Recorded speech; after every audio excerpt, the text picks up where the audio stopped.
actions, all were indicators, clear indicators of her possible involvement.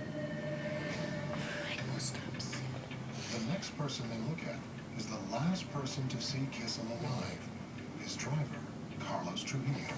Carlos Trujillo was Andrew Kissel's chauffeur, right-hand man, gopher. They knew Andrew very well, and they have been together for the last 8 years, so of course we called him in for an interview.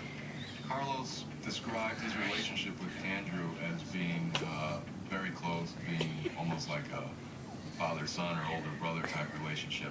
Detectives question Trujillo as to his whereabouts on the night of the murder. Trujillo claims he checked in on Kissel that afternoon and then went to visit a relative across the river in Queens.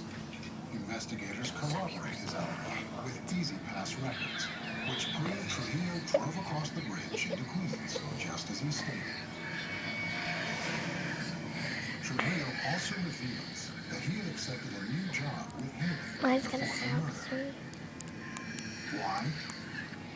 His boss, Andrew Kissel, had just pleaded guilty to a massive real estate Ponzi scheme and was about to begin a long prison sentence.